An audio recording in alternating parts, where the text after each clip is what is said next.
enggak ya guys. Ini ternyata teman-teman harus via online. Harus via online. Kamu yang kalau mau ke PT Inti, kamu boleh Ya, via online, via lewat online aja. email. Karena kalau kalian datang ke sini itu ditolak, bukan ditolak sih. Kita Nanti kekurangan informasi ya guys, Kekurangan maaf. iya informasi. guys. Nanti ditolak kayak kami, makanya kalian baca-baca dulu, oke? Yes. Jangan lupa like, subscribe, and comment. Jarak rumahku ke PT Inti aja aku tempuh. Apalagi jarak kamu. Tapi restu ibumu aku gak bisa menempuhnya.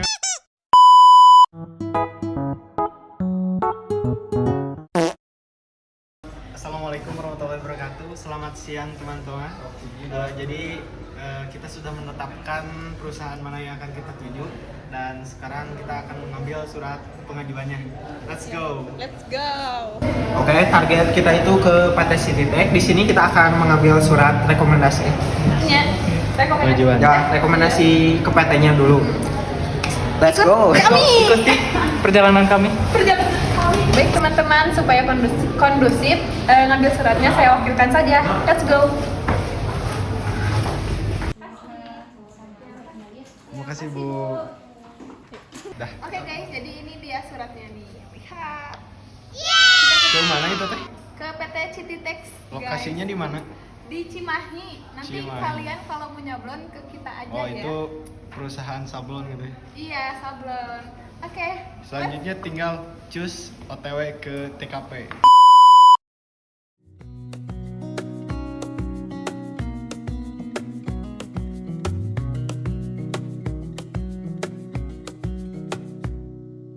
Wish that I could stay in this moment forever, so I can hold you in my arms. I will carry you on my shoulders as long as I'm able. Scare the monsters under your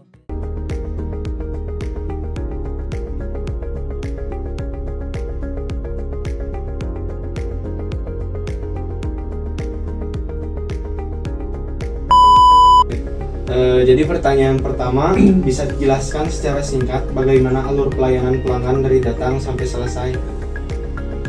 Jadi ketika konsumen datang, kita tanya apakah dia mau beli polosan atau custom sablon. Nah, kalau misalkan dia mau polosan, biasanya dia langsung memilih kaos dan kita langsung catat untuk pembuatan invoice. Nah, jadi invoice-nya itu berupa aplikasi di website ya.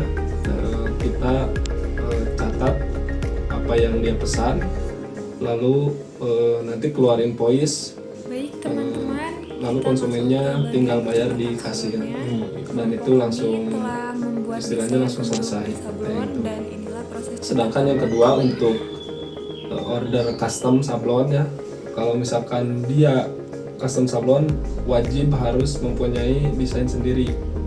Kalaupun tidak, biasanya kita buatkan desain yang sederhana aja, kayak tulisan ataupun mencari di Google yang sudah ada. Nah kayak gitu. Nah untuk alurnya sendiri, untuk pembuatan custom sablon ya, itu biasanya di kaos, di hoodie, dan di jaket kayak gitu. Kalau misalkan si desainnya udah ada, itu biasanya kita langsung cek desain apakah memenuhi standar kita atau belum. Karena sebagian desain tuh ada yang bisa dicetak, ada yang enggak. Jadi yang nggak bisa dicetak tuh biasanya yang gambarnya ngeblur dan si resolusinya kecil kayak gitu. Kalau misalkan desainnya udah oke, udah bagus, kita buatkan invoice. Dari sudah buat invoice, nanti keluar biaya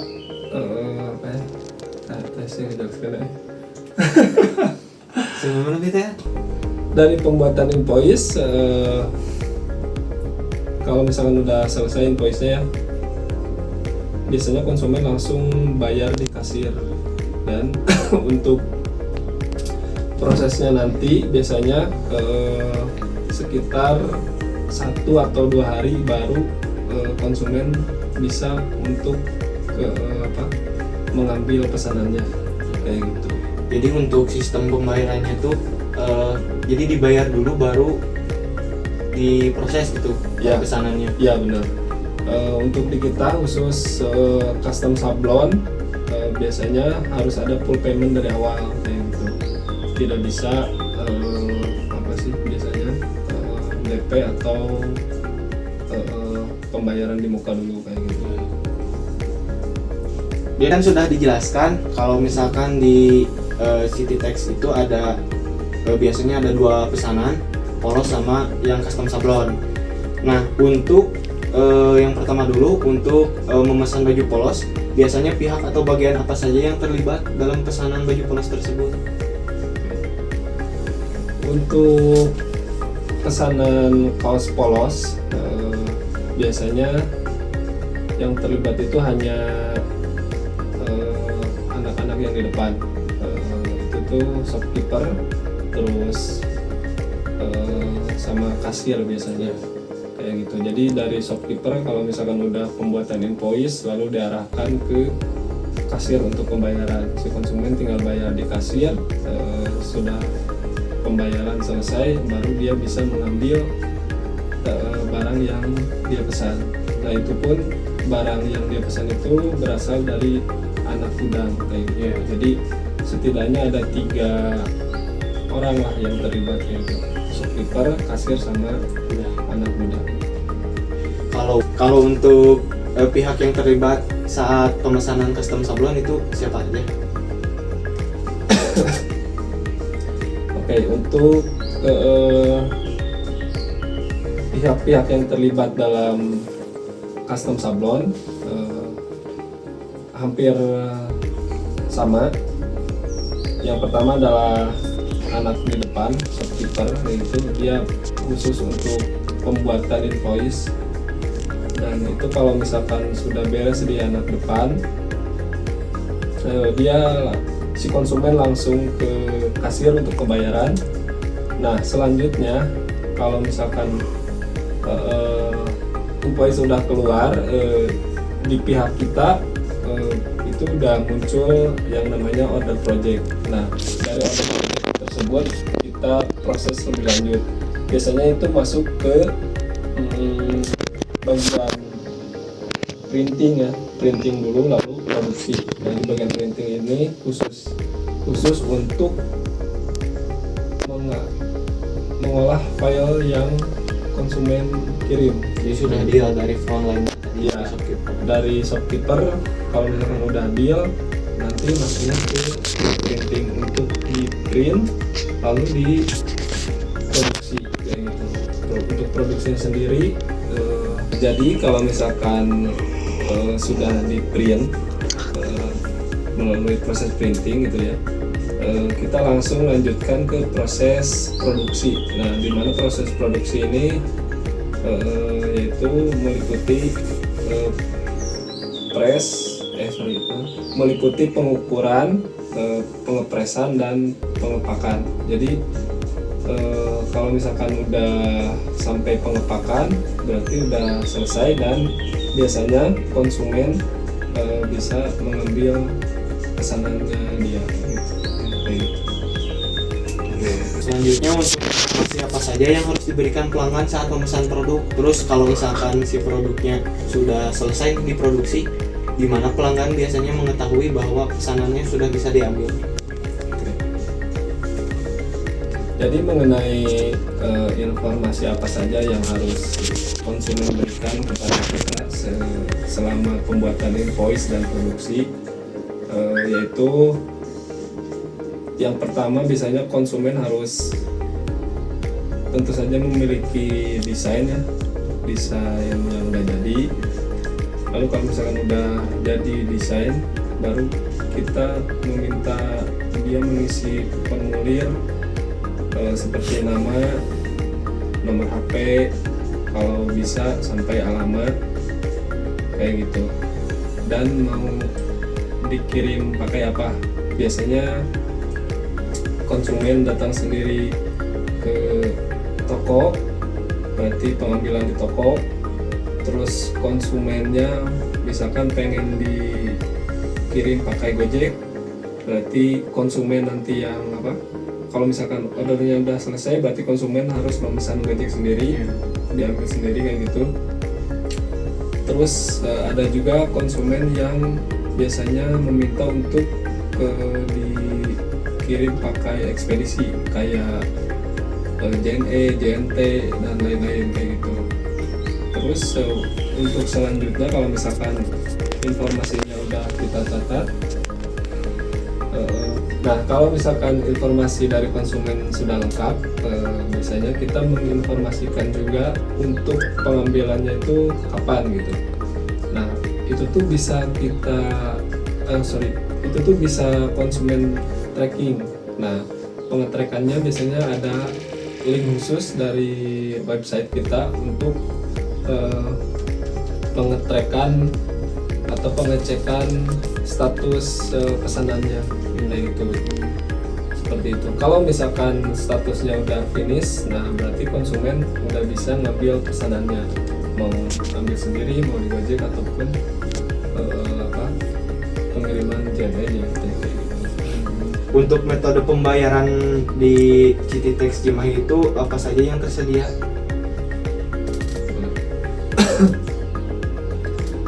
Kalau untuk metode pembayaran di toko kita ya, biasanya kita tuh ada cash, ada transfer, ada debit, ada kredit, ada yang terakhir itu QRIS. Tadi kan ada pembayaran cash, transfer, dan QRIS. Nah, cara ngecek status pembayaran transfer dan QRIS ini apakah sudah selesai atau belum itu gimana ya? Apakah ada sistem sendiri di sini? Untuk pengecekan status pembayaran, kita biasanya ada sistem sendiri. Jadi ada berupa aplikasi internal kita. Untuk mengeceknya bisa langsung di bagian kasir. Jadi langsung kedetek kalau misalkan pembayaran berhasil atau enggak kayak gitu. Nah, setelah beres wawancara, kita langsung kerja kelompok untuk mengerjakan use case skenario, activity diagram, dan sequence.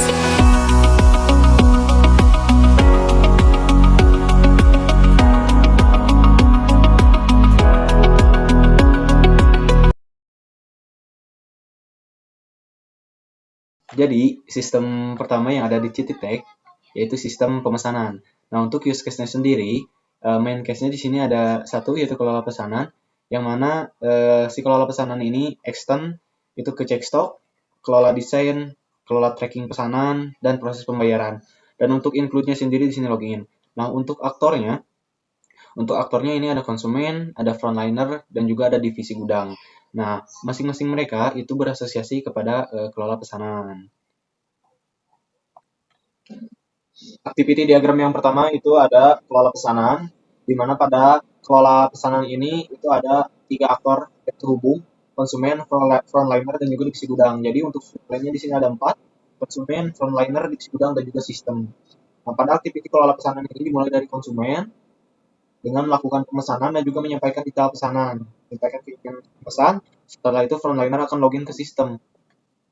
Yang nantinya si frontliner akan menginput detail pesanan. Setelah menginput detail pesanan berupa produk yang diminta sesuai permintaan konsumen, maka si sistem akan menampilkan informasi stok terkait produk tersebut. Nah, apakah stoknya tersedia? Jika stoknya tidak tersedia, maka ini si konsumen memilih alternatif produk, dapat memilih produk lain. Kemudian si frontliner memperbarui data pesanan. Jika stoknya tersedia, maka dilanjut pemesanannya ke mengelola desain pesanan. Setelah itu lanjut ke proses pembayaran. Frontliner memproses pembayaran dari total produk yang dipesan oleh konsumen. Kemudian pembayaran tersebut diverifikasi oleh sistem, disimpan data pesanannya, kemudian diupdate status pesanan. Nah, setelah status pesanannya itu berhasil, maka si divisi gudang akan menerima data pesanan berupa invoice terkait produk yang dibuat oleh konsumen. Setelah itu, si produk tersebut disiapkan dari gudang oleh divisi gudang. Setelah siap, maka diserahkan ke frontliner. Nah, si frontliner ini menyerahkan produk ke konsumen. Nah, si konsumen menerima produk dan M-nya pun di konsumen. Selanjutnya di sini ada activity diagram frontliner login pada sistem pemesanan. Karena di login ini asosiasinya itu hanya kepada frontliner, jadi swim lane itu ada dua, frontliner dan juga sistem. Dimulai pada saat frontliner mengakses halaman login, kemudian memasukkan username dan password, dan sistem akan memvalidasi data user dari frontliner. Apakah datanya valid? Jika valid, maka akan menampilkan halaman utama, dan jika tidak, maka menampilkan pesan login gagal. Kemudian ada activity diagram frontliner ketika cek stok. Ini juga activity diagram frontliner cek stok pada sistem pemesanan, karena kita nanti ada juga di sistem inventory yang mana alurnya ini cukup berbeda. Pertama itu ada si frontliner memulai aktivitas mengakses menu stok, kemudian sistem menampilkan data stok. Nah, apakah stoknya tersedia? Jika tidak, ini akan tampilkan info stok. Kemudian jika statusnya tersedia, maka lanjut proses pemesanan. Kemudian ada activity frontliner untuk mengelola desain. Di sini swim lane-nya ini ada 3, di mana untuk asosiasi kepada kelola desain ini ada 2, yaitu konsumen dan juga frontliner. Yang pertama dimulai dari konsumen. Konsumen ini mengirim desain ke frontliner. Kemudian si frontlinernya mengubah desain ke sistem. Setelah sistem itu menerima desain yang telah diunggah frontliner, kemudian desainnya disimpan. Setelah disimpan, pastikan lagi apakah desainnya sesuai. Jika sesuai, maka ditetapkan desain tersebut ke sistem encoder project. Jika tidak, si frontliner ini akan meminta revisi desain kepada konsumen. Nah, konsumen akan mengirim kembali desain revisi. Berakhir di konsumen. Selanjutnya ada activity diagram frontliner dan juga konsumen ketika memproses pembayaran. Swim lane-nya ada 3, konsumen, frontliner, dan juga sistem. Dimulai dari konsumen memilih metode pembayaran, kemudian si frontliner menerima pembayaran, menginput data pembayaran. Setelah menginput, sistem memverifikasi data pembayaran, apakah valid, berhasil, atau gagal.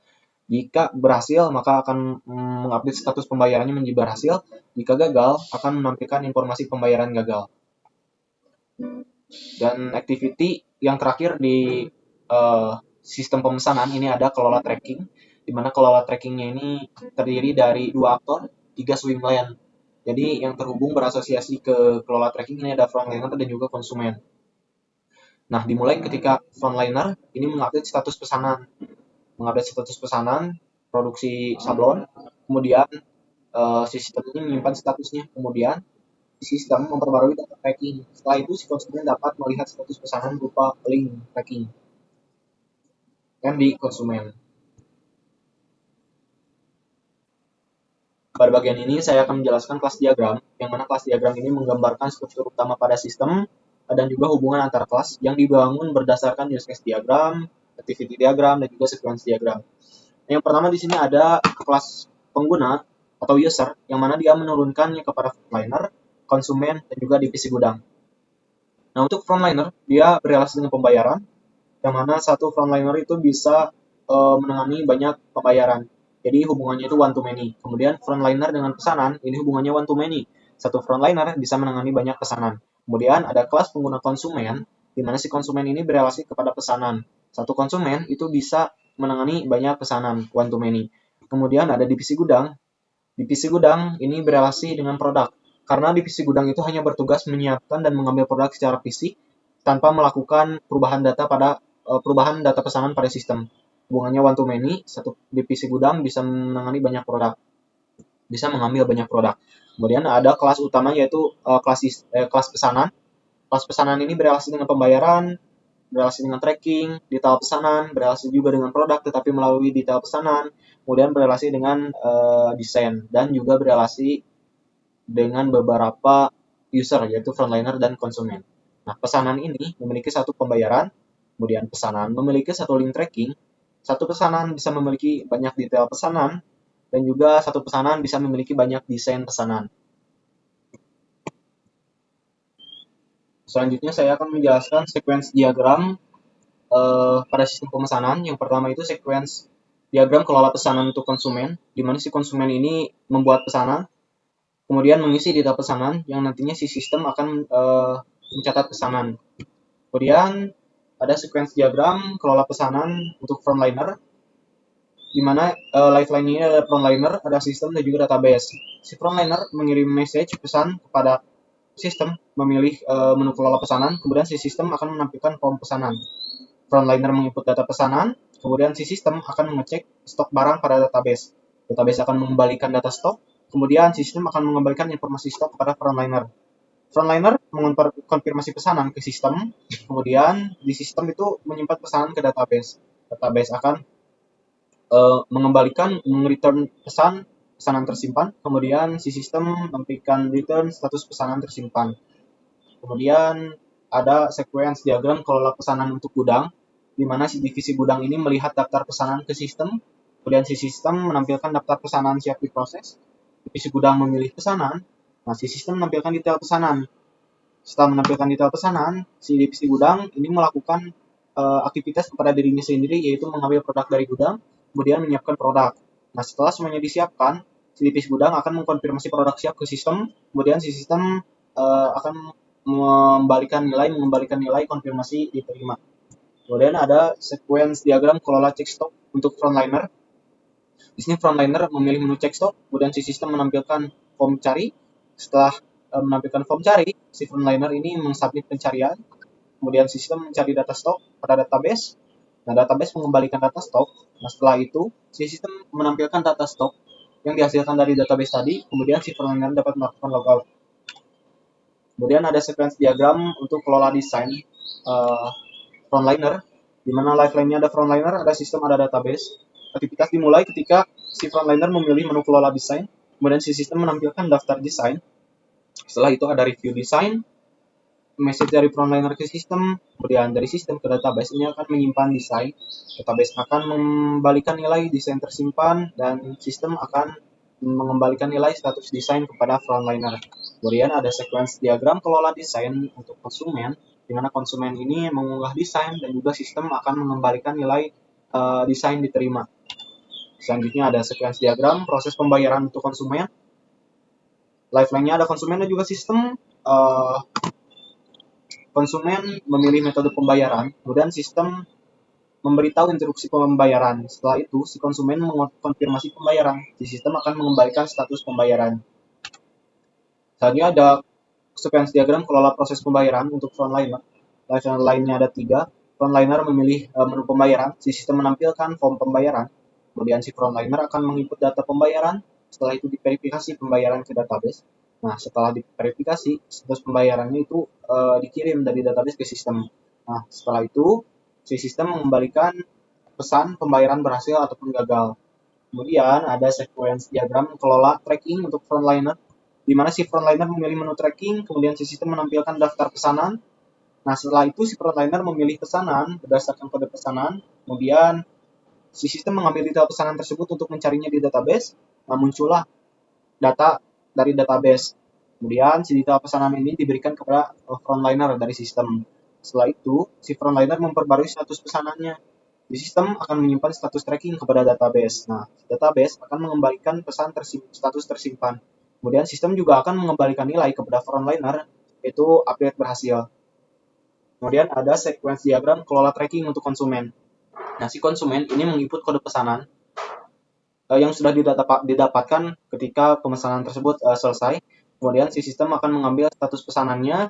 Nah, si database di-get status pesanannya dikirim ke sistem. Dari sistem akan memberikan informasi terkait tracking pesanan kepada konsumen.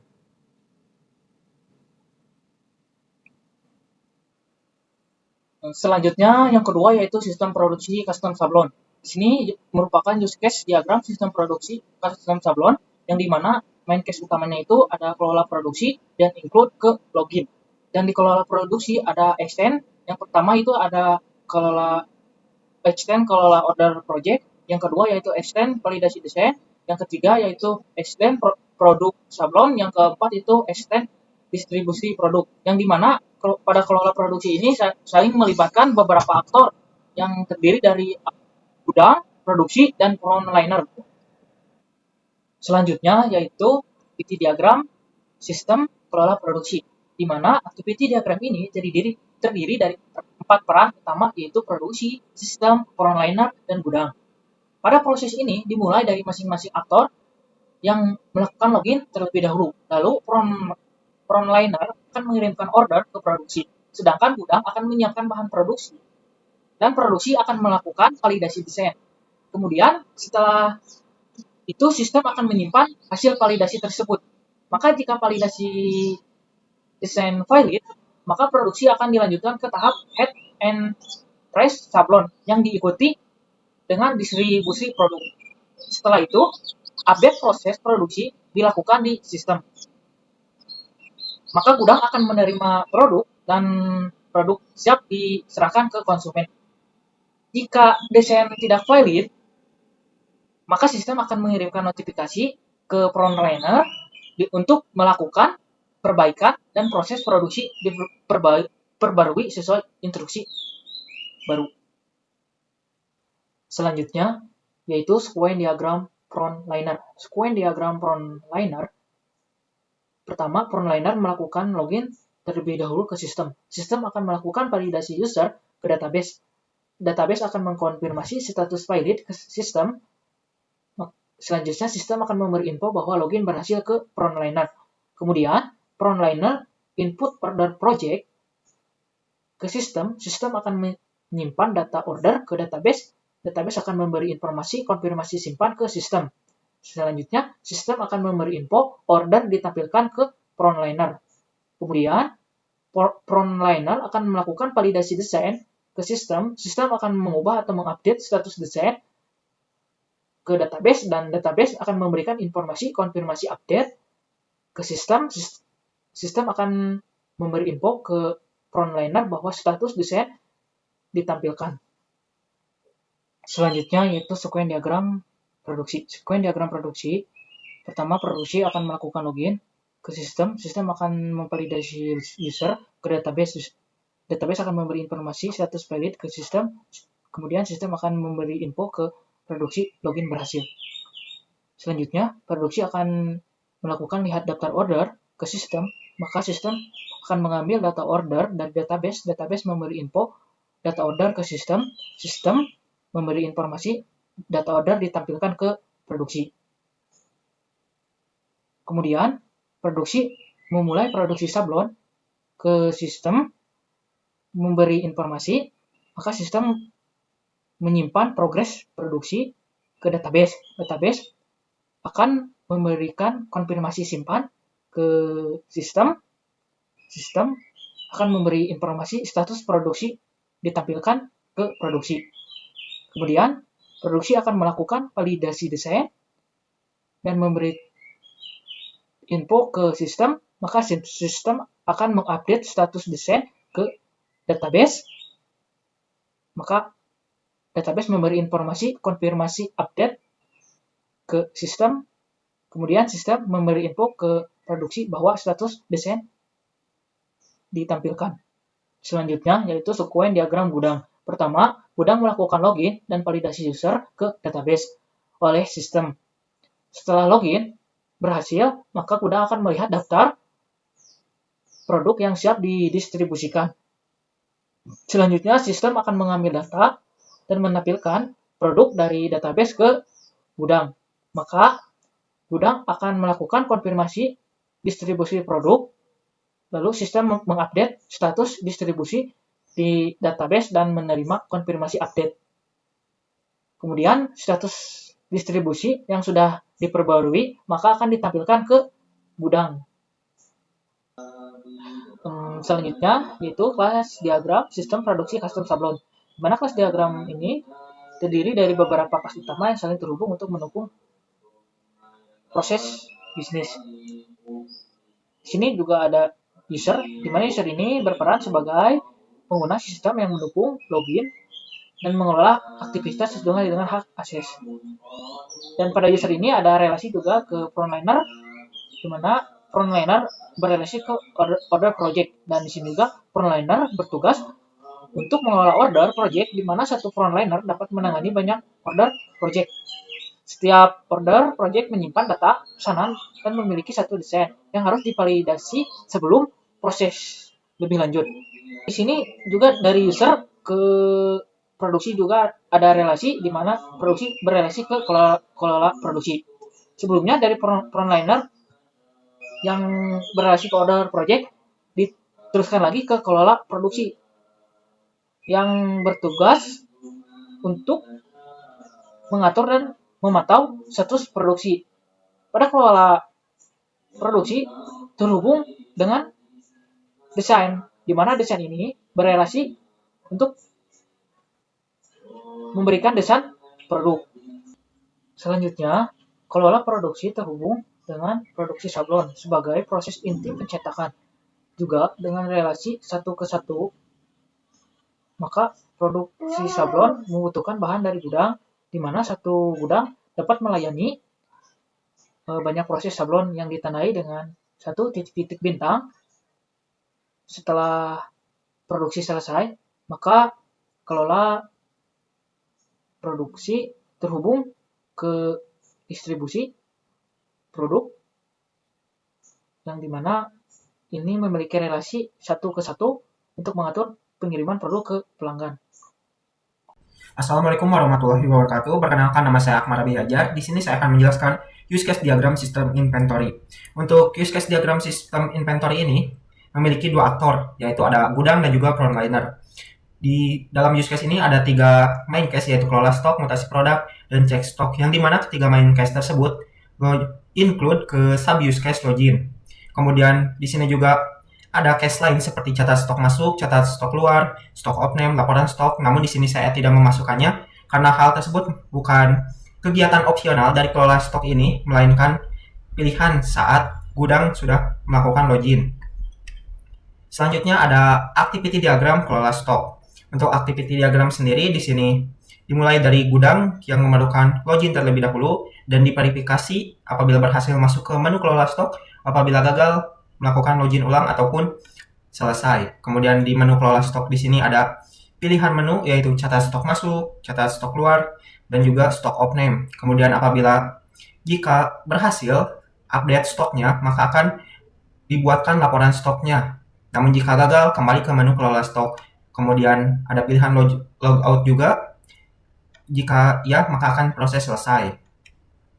Kemudian di sini ada activity diagram untuk mutasi produk. Sama seperti sebelumnya, dimulai dari gudang yang memerlukan login terlebih dahulu, kemudian masuk ke menu mutasi produk apabila login berhasil, kemudian memilih produk, memilih lokasi asal, memilih lokasi tujuan, memasukkan jumlah produknya, lalu diupdate. Namun jika gagal, maka akan kembali ke menu mutasi produk, dan ada pilihan logout juga. Jika iya, maka proses selesai. Kemudian selanjutnya di sini ada activity diagram check stock. Untuk activity diagram check stock ini dimulai dari frontliner, di mana frontliner memerlukan login terlebih dahulu. Kemudian jika berhasil masuk ke menu check stock, mencari produk, lalu dari sistem menampilkan stok produknya, lalu frontliner melihat jumlah produk, kemudian pilihan logout. Jika memilih ya, maka proses selesai. Selanjutnya di sini ada sequence diagram catat stok masuk. Untuk sequence diagram ini dimulai dari gudang yang memilih menu stok masuk, kemudian dari sistem menampilkan form input barang baru, kemudian gudang isi data barangnya, kemudian dari sistem ke database stok memvalidasi data tersebut, kemudian database memberi info kepada sistem bahwa valid, kemudian sistem menambahkan stok, insert stok, kemudian database stok memberikan stok ID baru, kemudian konfirmasi berhasil, dan dari gudang melakukan logout. Kemudian di sini ada sequence diagram catat stok keluar. Hampir sama seperti sebelumnya, di sini ada pilih menu stok keluar, menampilkan form input barang keluar, isi data barang, kemudian dari sistem ke database mencek stoknya, kemudian database memberikan info ke sistem stok tersedia, kemudian update kurangi stok, kemudian konfirmasi stoknya, kemudian memberikan informasi kepada gudang dari sistem stok berkurang atau stok tidak cukup apabila stok tersebut tidak cukup. Kemudian dari gudang melakukan logout. Selanjutnya ada sequence diagram stock off-name. Untuk stock off-name ini hampir sama.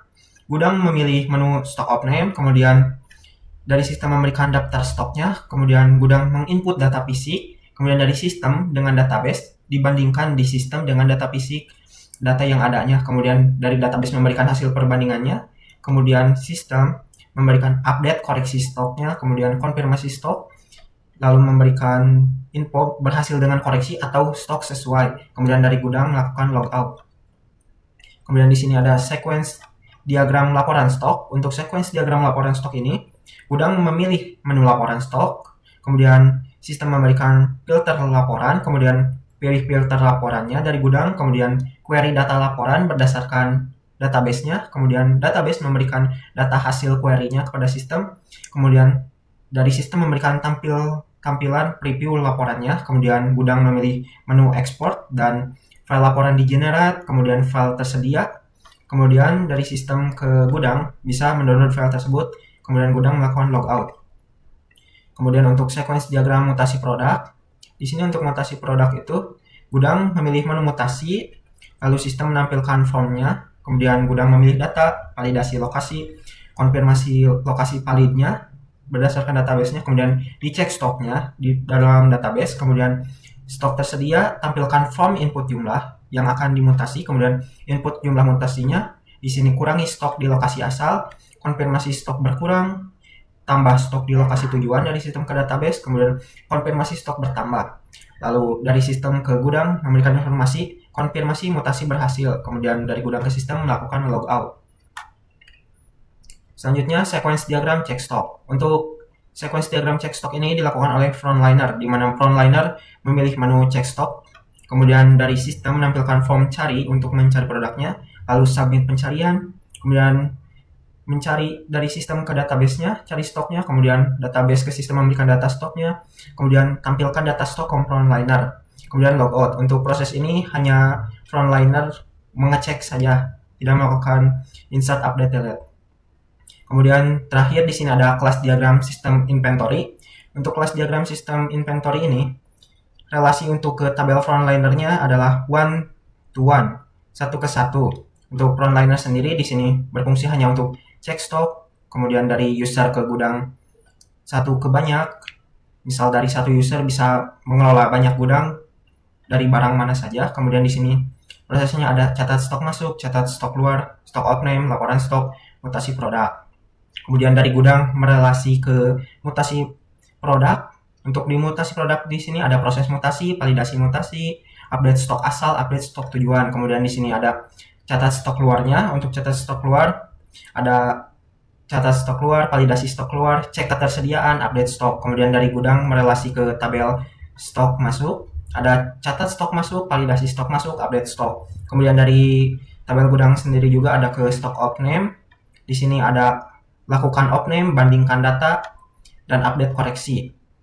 Kemudian untuk di sini gudang juga merelasi ke laporan stok, di mana di sini ada generate laporan, export laporan, dan juga filter data. Kemudian untuk dari mutasi produk, catat stok keluar, catat stok masuk, stok out name, merelasi ke tabel produk, di mana nanti produk ini mendapatkan total stoknya yang ada. Misal catat stok keluar, otomatis total stoknya berkurang, catat stok masuk, total stoknya pasti bertambah, dan juga lainnya. Kemudian di sini untuk tabel terakhir ada relasi dari tabel produk ke stok produk. Di sini untuk stok produk sendiri ada pengupdatean jumlah, mengecek ketersediaan, dan juga mendapatkan info yang ada dari produk yang sudah diinput tadi. Sekian, terima kasih penjelasan dari saya tentang sistem inventory. Wassalamualaikum warahmatullahi wabarakatuh.